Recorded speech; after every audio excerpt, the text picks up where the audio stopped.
च्या सुरुवातीलाच महाराष्ट्राच्या राजकारणातनं सगळ्यात मोठी बातमी. विधानसभा निवडणुकीमध्ये राष्ट्रवादी शरद पवार गटानं सपाटून मार खाल्ला. त्यानंतर अजित पवार शरद पवार एकत्र येण्याच्या हालचाली सुरू झाल्यात अशी चर्चा सध्या रंगू लागली आहे. 8-9 जानेवारीला शरद पवार गटाची एक बैठक होती आणि त्यामध्ये दोन्ही गटाच्या एकत्रीकरणाचा निर्णय होण्याची शक्यता वर्तवली जाते. त्यामुळे पुन्हा एकदा शरद पवार गट आणि अजित पवार गट एकत्र येणार का या संदर्भातली एक महत्त्वाची बैठक पार पडेल. 8 आणि 9 तारखेला होणाऱ्या बैठकीत या संदर्भातला निर्णय होतो का हे पाहणंही महत्त्वाचं ठरणार आहे. आपल्याला कल्पना आहे, नवीन वर्षानिमित्त कालच अजित पवार यांच्या मातोश्री यांनी विठ्ठलाचं दर्शन घेतलं. पंढरपुरात त्या दाखल झाल्या होत्या आणि यावेळेला प्रतिक्रिया देताना दोघांनी एकत्र यावं, दादांच्या मनासारखं व्हावं अशी प्रतिक्रिया त्यांनी दिली होती.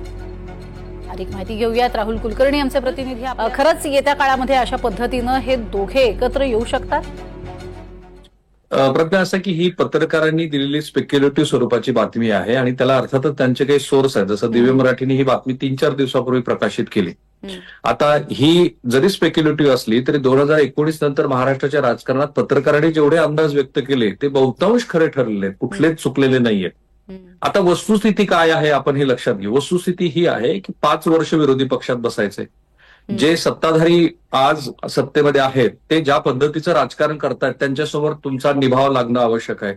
तर ज्यांना वेगळ्या संस्था चालवायच्या आहेत, ज्यांना राजकारणामध्ये पुढे करिअर घ्यायचं, कारण मधल्या काळामध्ये काय झालं की नागपूरचं अधिवेशन सुरू असताना श्री रोहित पवार हे सुद्धा अजित पवार यांच्याबरोबर जातील अशा पद्धतीची चर्चा सुरू झाली. ती 2 दिवस चर्चा सुरू होती.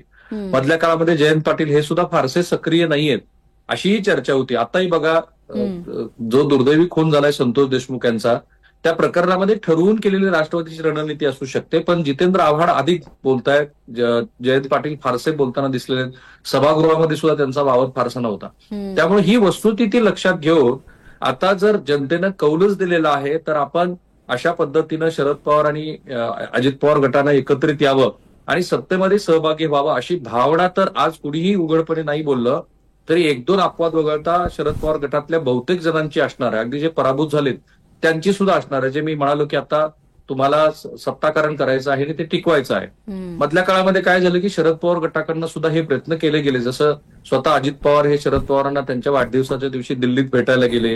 काल नरहरी झिरवाळ यांचं स्टेटमेंट आलंय की मी त्यांच्यासमोर लोटांगण घालेल. त्याच्या आधी रोहित पवार यांच्या मातोश्रींनी असाच पद्धतीचा भाव व्यक्त केला. अजित पवार यांच्या मातोश्री सुद्धा पांडुरंगाच्या दर्शनाला आल्या तेव्हा म्हणाल्या की ह्या दोघांनी एकत्रित यायला हवं. त्यामुळे ही शक्यता नाकारता येत नाही की पुढे भविष्यामध्ये उघडपणे जरी ते एकत्रित नाही आले तर एकमेकांना पूरक अशा पद्धतीचं राजकारण करतील. किंवा मग शरद पवार गटातली जी मंडळी ज्यांना आता इथे विरोधी पक्षात राहणं अवघड होईल अशी मंडळी सुद्धा अजित पवार यांच्याबरोबर जाऊ शकतात. कारण अजित पवार हे आपल्या आमदारांना मंत्र्यांना बळ देतात अशी भावना आहे आणि त्या पद्धतीचं निधी वाटप होतं.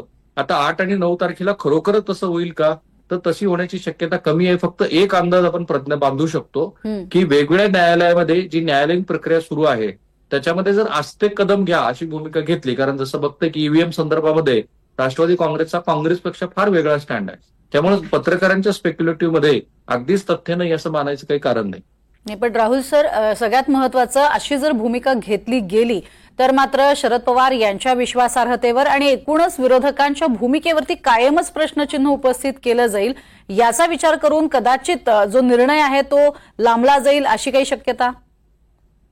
शरद पवारांच्या आत्ताच्या आयुष्याच्या ज्या टप्प्यावरती त्यांनी राजकीय विश्वासार्हता आहे त्यांच्याकडे आता, तर ती पाहता त्यांच्याबद्दलचे जे काही वाद प्रवाद होते ते टळले गेलेले. म्हणजे ते स्वतः सातत्यानं असं म्हणतात की मूळचा माझा काँग्रेसचा विचार आहे, शाहू फुले आंबेडकरांचा, आणि त्या विचाराला धरूनच मी माझं राजकीय वर्तन केलं. म्हणजे जेव्हा जेव्हा भाजप बरोबर जाण्याची चर्चा झाली ती एक राजकीय खेळी होती अशा पद्धतीनं शरद पवार म्हणाले. आणि पुढे जाऊन ते असंही म्हणाले की प्रत्यक्षामध्ये मी उजव्या विचारसरणीच्या मंडळीबरोबर कधीही सत्तेमध्ये सहभागी झालेलो नाही. अर्थात पुलोदचा प्रयोग आपल्याला विसरून चालणार नाही, कारण तेव्हा जनसंघ हा पुलोदच्या प्रयोगामध्ये होता.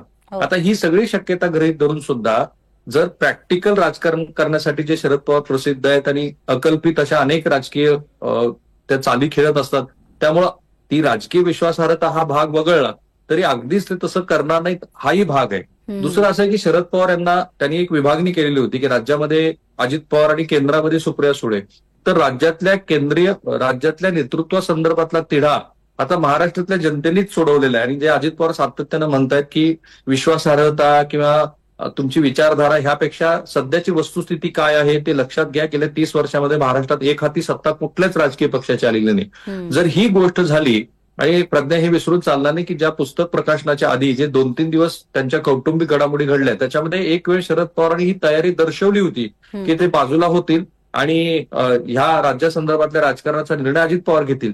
त्यामुळे ही पण शक्यता नाकारता येत नाही की वस्तुस्थितीचं आकलन करून जर त्यांच्या सहकाऱ्यांचा दबाव वाढलाच तर शरद पवार या संदर्भामध्ये वेगळा विचार करू शकतात. पण अर्थात आता ह्या टप्प्यावरती त्यांना मिळालेली जी विश्वासार्हता आहे ती गोष्ट त्यांच्या मनात कधी ना कधी तर असणारच. नक्कीच. तुर्तास धन्यवाद या संपूर्ण सविस्तर विश्लेषणासाठी, माहितीसाठी राहुल.